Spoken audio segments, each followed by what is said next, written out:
Vamos lá, pessoal, como eu havia dito, vou fazer umas medições aqui nos capacitores que vieram na placa booster lá que eu comentei no vídeo anterior. Uma saída de altíssima voltagem superando aqui a tensão nominal dos capacitores, né, do dielétrico. Então agora eu vou começar por esse aqui, ó, o Rongshin. Eu pesquisei, é fabricado pela Shenzhen Electronics, como muitas coisas.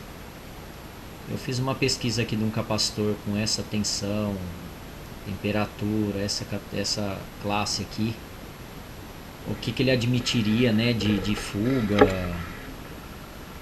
Não encontrei praticamente nada, mas eu fiz uma pesquisa mais genérica dentro dessa capacitância e tensão e vamos ver alguns dados aqui.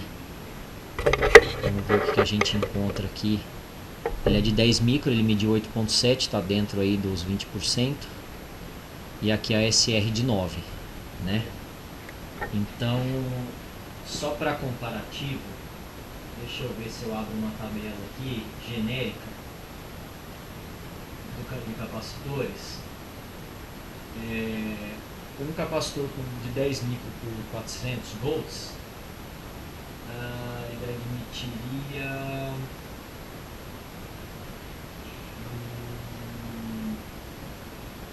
até 7, aqui na minha tabela até 7, deixa eu ver, 10 micro,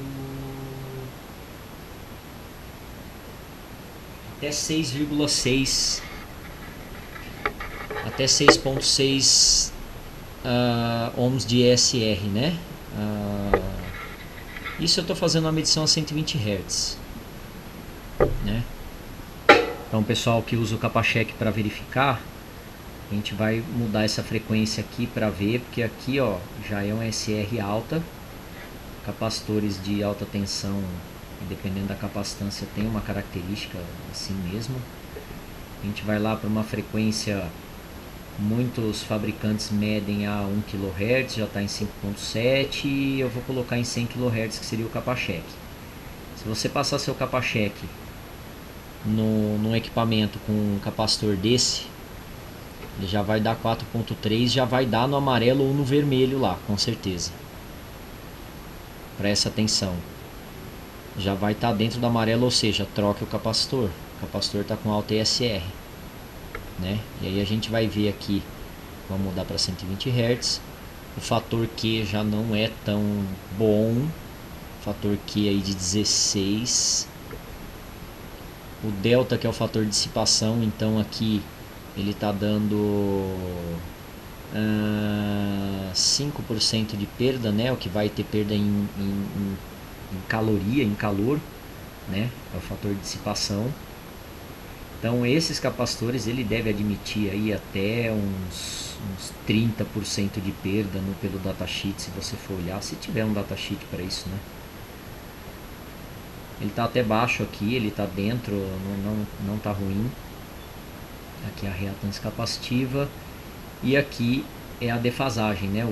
86 graus, menos 86 graus.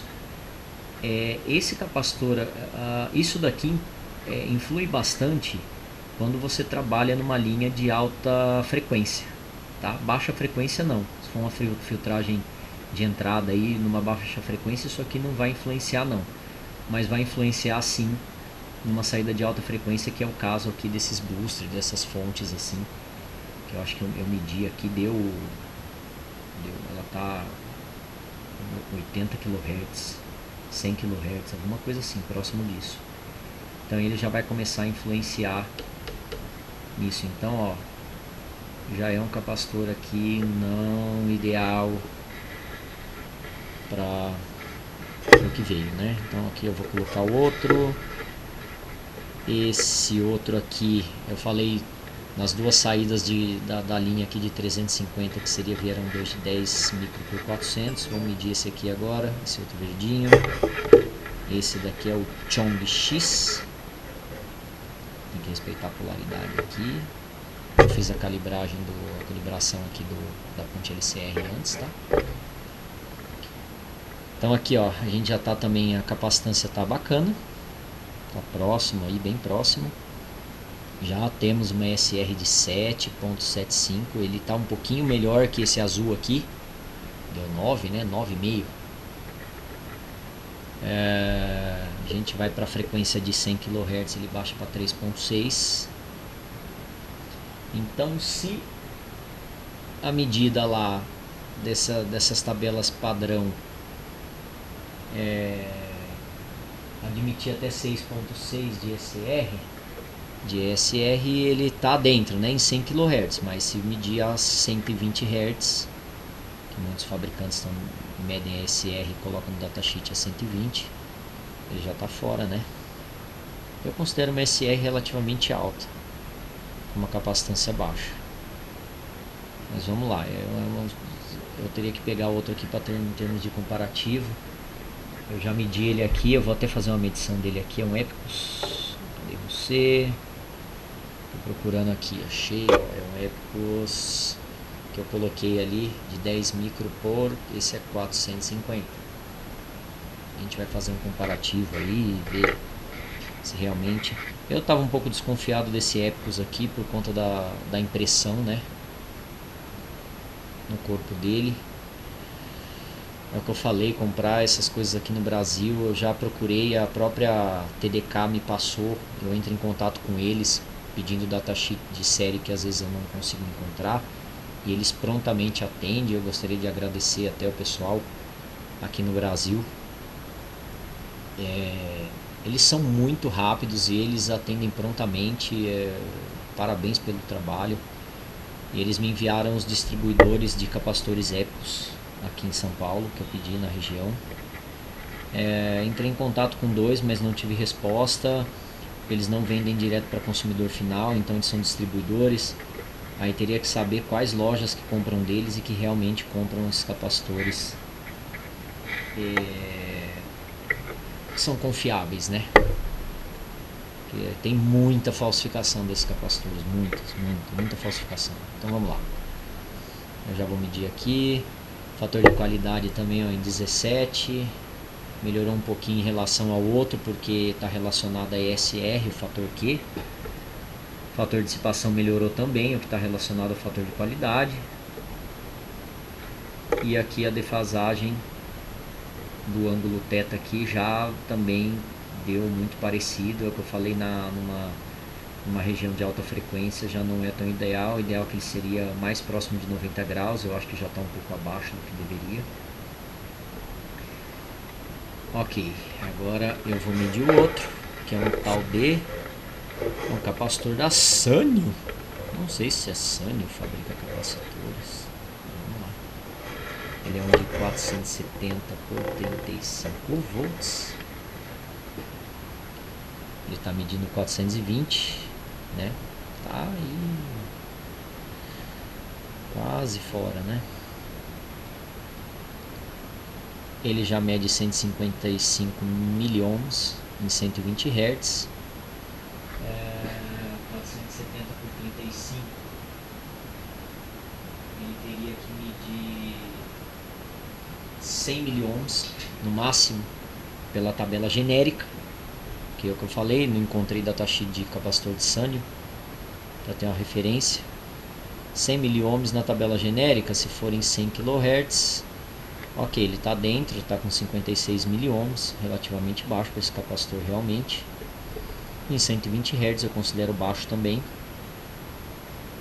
Uma filtragem 35 volts, dependendo da corrente aí, vai ter uma perda realmente baixa. Eu achei a capacitância dele um pouco baixa,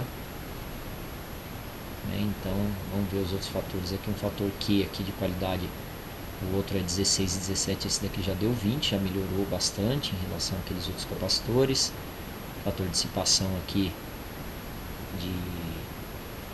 de 4%, tá excelente.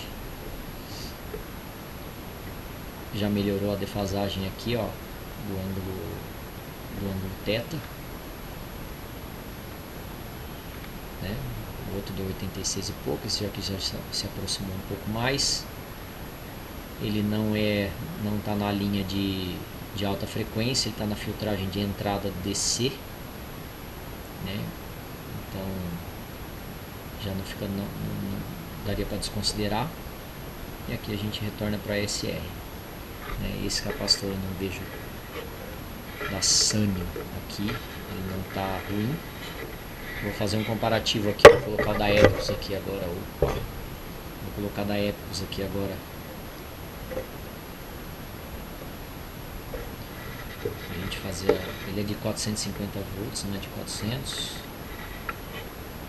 Então a gente já tem aqui, ele é de 10, ele deu 8.8, tá dentro da tolerância. Uma SR de 6, ó, o outro deu 9,7. Esse daqui já deu 6.7 e tem uma, isso aí é o isolamento de 50 volts, ele é de 450, não de 400. Então para ele 450, 10 micro, tá dentro da tolerância. Eu tenho que puxar, eu acho que eu até puxei o datasheet dele e eu já fiz essa medição e tá dentro, ó, se a gente fizer a medição aqui em 100 kHz, ele dá 2.7, considerando que ele vai funcionar numa linha de alta frequência aí, né, de filtragem, de chaveamento aí na região de chaveamento de alta frequência. 2.7. Pelo datasheet eu acho que ele admite até 6.7, alguma coisa assim, tá bem dentro a 120 Hz, mas ele mede a 2.7 aqui em 100 kHz. E aí a gente vai ver as outras medidas aqui, ó, o fator de qualidade, ó, o outro 16 e 17, esse daqui já foi para 22, porque tá tudo relacionado, ESR, ângulo θ, fator de dissipação. E aí a gente vai mudando, ó,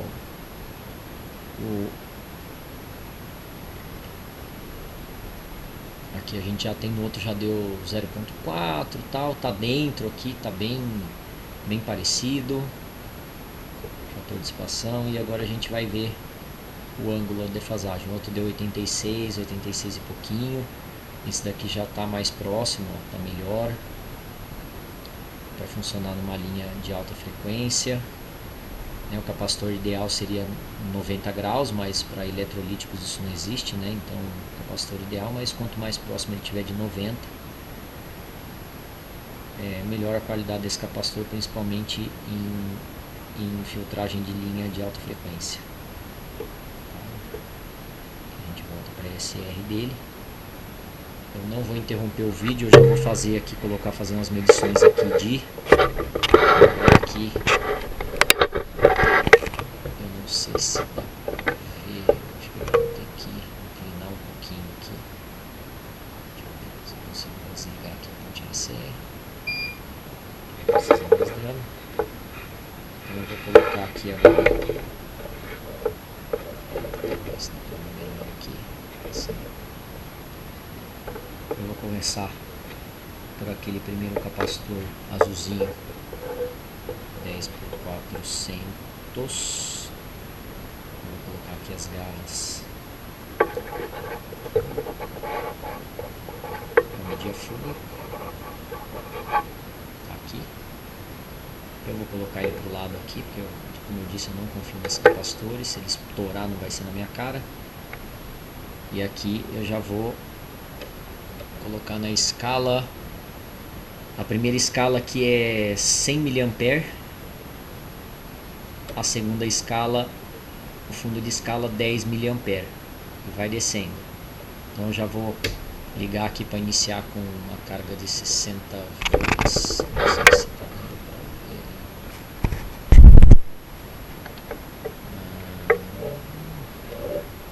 Nossa, eu não tô conseguindo ver se tá dando pra enxergar aqui, ó. Iniciando com 60, eu vou subindo. Só um minuto.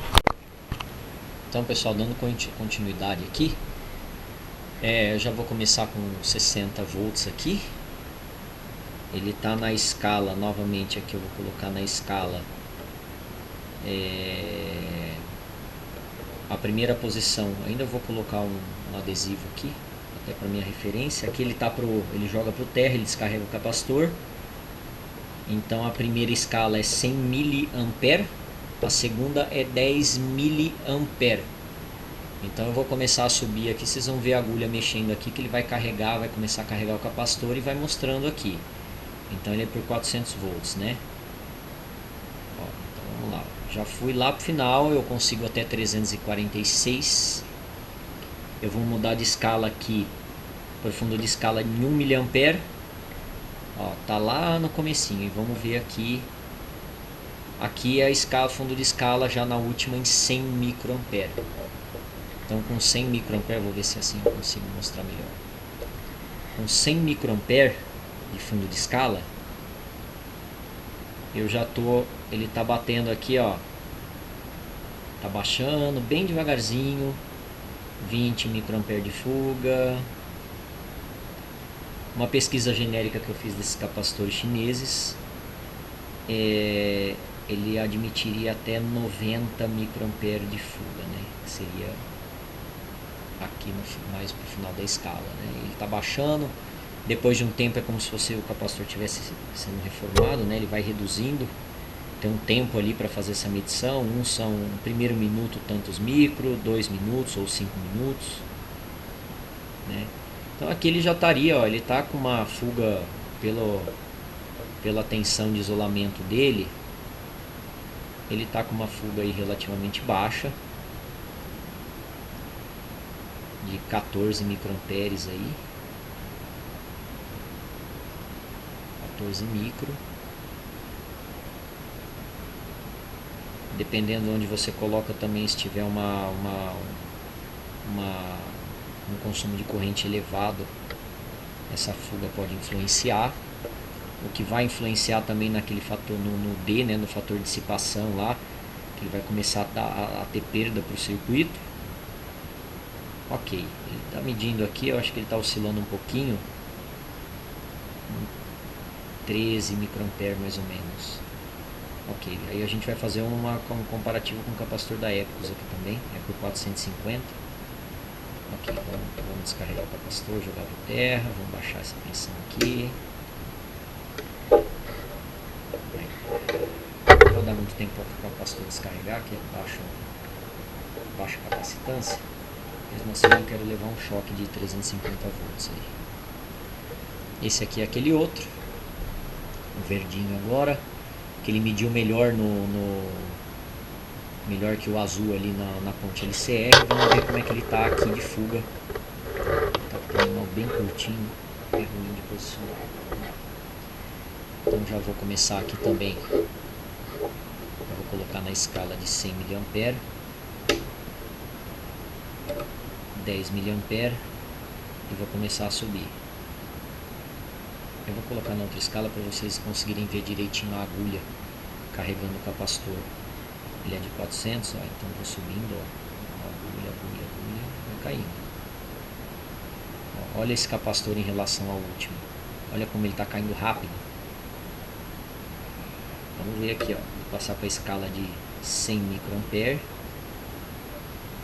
Vamos ver se ele vai ter uma fuga menor que o outro. O outro mediu pior na ponte LCR, e esse mediu um pouquinho melhor, mas pouca coisa, em ESR e o ângulo de defasagem. Mas ele aqui está caindo, ó, 20 microampere. Eu não vou esperar muito para o vídeo não ficar muito longo. Ele está caindo, se eu esperar aqui uns 5 minutos, ele vai cair aqui em torno de 10, 12 microampere, vai ficar mais ou menos na faixa do outro. Tá? Eu vou acelerar aqui, pra gente... Ok, agora eu vou colocar o capacitor de 35 volts por 470. 35 por 470. Terminar bem curtinho aqui.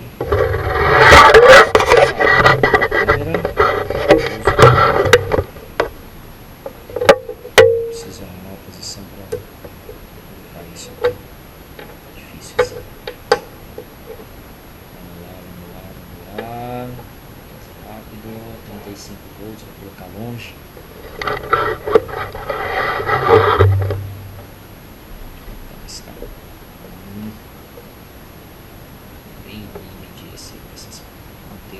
presa, muito presa. Pra mim tá curtinho, vai dar trabalho aqui. Aí, tá dando certo assim.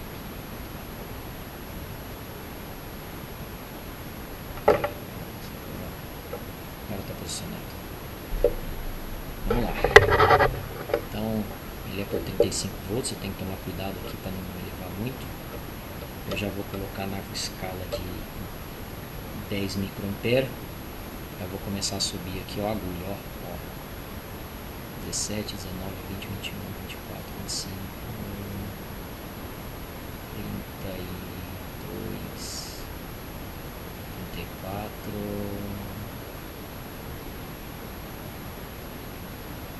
Opa, passou 35 volts. Vamos colocar na escala de 100 micro, não dá. Então aqui ele já está medindo uma fuga de 200 microampere. Bastante coisa para esse capacitor. Estou descendo, bem devagar, mas está. 34.9, ele é 35. Para medir a fuga direitinho tem que estar na tensão de isolamento dele. Tem tensão máxima admitida. Está caindo, vamos ver se eu passo para na escala de 100 microampere. Olha, pelos datasheets de capacitores de 35 volts por 470, esse capacitor está vazando, está com uma fuga enorme. Se eu deixar aqui 10 minutos, 1 hora, ele pode até cair aqui próximo, ó, mas não é o ideal. Ó. Já está ali 80 microampere, eu acho que é muita coisa para um capacitor de 35 volts. Se você fizer aí um cálculo de um capacitor com esse isolamento e uma fuga de corrente dessas, já está longe do ideal. Está caindo devagarzinho, mas dificilmente ele vai chegar aqui nas medições ideais aqui, que seria o que? Máximo 3, 4, 5 microampere. Esse capacitor ainda está medindo aí, ó, 74, 70 microampere de fuga. Está caindo bem devagar, mas já dá para ver que não é um capacitor, não é um capacitor ideal, não. Ele está com uma alta fuga. Eu não colocaria ele no circuito. E agora, para uma referência última aqui para finalizar, eu vou medir o capacitor da Epos, Disser Epos, de 450 por 10 micro. Eu já vou começar aqui nele, eu vou colocar numa escala mais alta lá para vocês verem a agulha aí. Ele carregou 60 volts. Agora eu vou subir, ó. Vou subir 140, 150, 190, 200, 260, 346. Eu vou colocar na escala de microampere. Olha a diferença. Aqueles de 10 micro por 400. Olha como ele cai rapidinho. Cai. O outro estava demorando bastante para cair, chegar numa medição ideal aqui. Eu preciso olhar o datasheet que eu não tenho aqui agora para ver quanto que admite de fuga para esse capacitor e essa tensão. Lembrando que ele tem 50 volts a mais que os outros, então ele admitiria uma fuga maior. Olha lá, ele já está abaixo daqueles outros. Já. Esse capacitor, acho que depois de 5 minutos, ele é para medir até 15 microampere de fuga. Ele já está batendo aí ele já baixou. Abaixo de 16, ó, já está abaixando. Ele está abaixo da tensão nominal aqui, 346 volts. porque eu ainda não quero corrigir a tensão naquela placa enquanto eu não trocar aqueles capacitores de saída por de 500 volts. Eles são de 450, eu não quero colocar ali 400 volts na saída por enquanto. Quando eu trocar, aí eu reajusto aqui, faço o ajustezinho fino para chegar mais próximo da tensão para medir esses capacitores. Porque quando eu colocar mais tensão aqui vai dar uma fuga maior, né? Então, considerando a mesma fuga para esse capacitor e aqueles outros de 400, então eu estou medindo em igualdade aqui, sendo que esse admitiria uma fuga maior. Os capacitores chineses, alguns datasheets que eu consultei, eles admitem uma fuga elevadíssima comparando com outros capacitores de Epicus, Nishikon, Panasonic, Nippon Chemical, às vezes até 300, 500 microampere, e tem alguns capacitores até, que eu vi até admite até 10 miliamperes de fuga, que eu considero uma coisa elevada, não tem como admitir isso. Então ele já está aqui em 11 microampere, é isso, só para comparativo, tá? O outro aqui ficava ali em 20 e alguma coisa, é só para comparativo. Depois eu vou fazer uma comparação melhor, eu vou corrigir, vou trocar esses capacitores e vou aumentar a nossa tensão de teste aqui para chegar pelo menos próximo aos 400 volts, para testar esses capacitores de 400 para a gente conseguir medir fielmente a fuga de corrente. Ele está calibradinho, usei 2 amperímetros aqui para bem preciso, e é isso, gente. Vamos lá, vamos finalizar que está comprido. Eu espero que vocês gostem. Comentem aí, façam críticas, é importante, deem dicas. Se tiverem alguma dica aí que eu possa fazer, que eu consiga executar por aqui, eu vou fazendo e vou mostrando. Os vídeos ficam um pouco longos, eu falo muito, mas só que eu quero mostrar em detalhes. E assistam e deem um like aí também, ou dislike se não gostaram, que é importante também pra gente dar continuidade nisso aqui, tá bom? Um abraço a todos.